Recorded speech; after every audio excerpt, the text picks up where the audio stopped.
Chapter 123. Beyond her battle. Vines grew all over the dilapidated garden outside the glass windows. The river flowed softly, reflecting the stars in the sky as warm glows suffused out of the nearby buildings. Everything was silent, as if awaiting the arrival of night.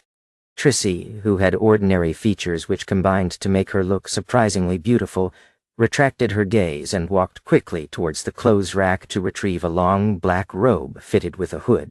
She quickly put the robe on, fastened the buttons and belt before pulling the hood over her head, transforming herself into an assassin. Trissy raised her right hand and swiped her face, immediately turning her appearance under the hood blurry. Right on the heels of that, she grabbed a handful of shimmering powder from the hidden pouch near her waist and scattered it over herself while reciting an incantation. Trissy's figure started to disappear bit by bit, her outline vanishing like how pencil marks were being erased by an eraser. She silently left the bedroom after completing her concealment spell. She moved to the opposite room and then opened the non-grilled window. With a light leap, Trissy stood on the windowsill and looked over the grassy plains to the back of the building. She looked down at the steel fence that had seemingly fused with the night. There, she saw corpse collector Fry, who was silently making his way over the fence. She took in a deep breath and fluttered down like a feather, stepping onto the grassy field without a sound. Fry, who was wearing a black trench coat, cautiously surveyed the surroundings with his custom revolver in his hand, seeking out vengeful spirits or evil spirits that might appear. He could see such entities directly. Trissy approached Fry silently, made her way behind him. It was unknown when a dagger smeared with black paint appeared in her hand. Poof! She struck quickly, plunging the dagger into Fry's lower back. But at this moment, the scene in front of her shattered, as if everything was an illusion. Trissy realized that she was still standing on the windowsill, still looking over the grassy field and the steel fence. Except this time around, it wasn't only corpse collector Fry who was standing outside the fence. There was also Leonard Mitchell, who was aiming straight at the windowsill, as well as Dunn Smith.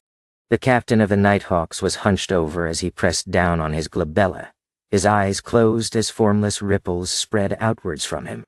Trissy's pupils constricted. She understood that everything that had happened was just a dream. She had fallen asleep unknowingly. Bang! Bang! Bang! Leonard and Fry fired 3 shots, accurately hitting the invisible target who was still waking up from her reverie. Crack! Trissy's figure started to appear, first cracking, then completely shattering into fragments of a rough silver mirror. Inside the building, Trissy, who had used a substitution spell, turned around to escape. She followed the corridor and the steps, sprinting all the way to the first floor. Whoosh! A cold, sinister wind blew across the first floor, one that could freeze a person. Formless, transparent figures were numbly pacing around every corner of the building in a daze. Trissy, who had lost her concealment, felt her temperature drop every time she passed through the spirits. She could no longer control her shivers when she finally reached the sacrificial altar. The altar was a round table, with a figurine of a deity carved out of bone placed in the center. This figurine was about the size of a grown man's head, with only a mere indication of her eyes, but the figure was that of a beautiful woman. Her hair extended from her head to her heels, each strand clear and thick, as if they were poisonous snakes or tentacles. There was only one eye situated at the tip of every strand of hair, some closed, others open. There were many puppets strewn around the figurine. The craftsmanship of the puppets was crude. Names and relevant information were written on the puppets. For example, Joyce Mayer. There were 3 candles on the table, flickering with a yellowish-green flame despite the cold, sinister winds. Trissy bowed at the deity's figurine and quickly recited her incantations.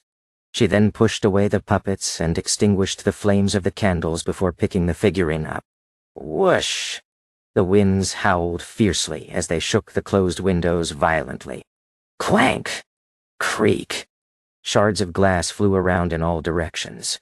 Fry, who had just made his way to the other side of the building, didn't dare to barge into the sacrificial altar recklessly. He shivered, feeling his blood turn cold and frosty. It was making his actions visibly slower. Suddenly, He felt tightness around his heels as though they had been grabbed by something invisible. An accentuated sense of coldness spread upwards from the point of contact. A Sequence 9 Beyonder would have turned completely numb by now. But as a corpse collector, Fry was no stranger to such situations. He turned his revolver to the side of his heels and pulled the trigger. It was as if he could see who the enemy was, and exactly where it was. Bang! A silver demon-hunting bullet pierced the air, causing a shrill howl in response. The formless figure dissipated, and Fry regained his ability to move.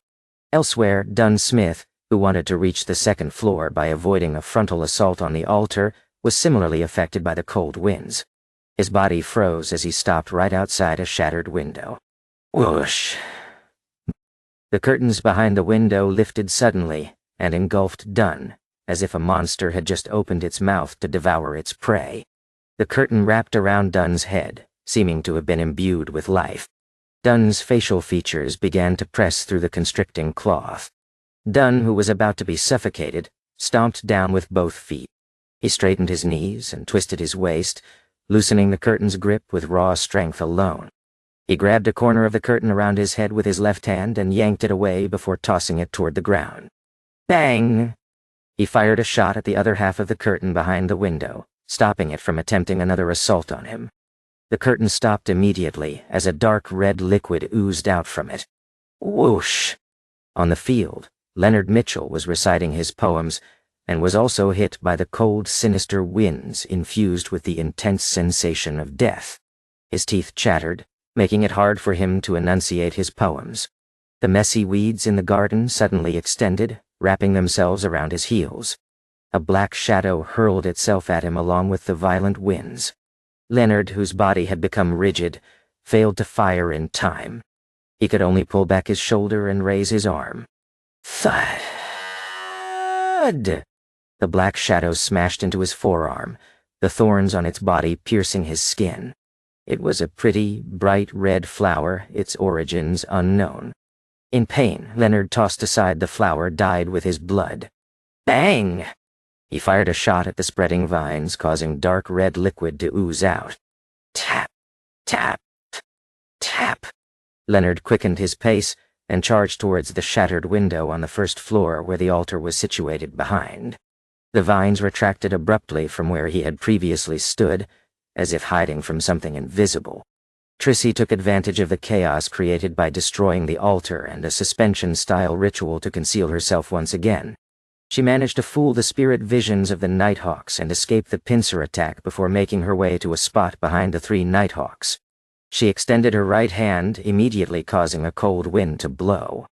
It carried the flower dyed with Leonard's blood right into her palm. Trissy did not stop. With the flower in hand, she nimbly made her way over the steel fence and escaped in the direction of the Tussock River.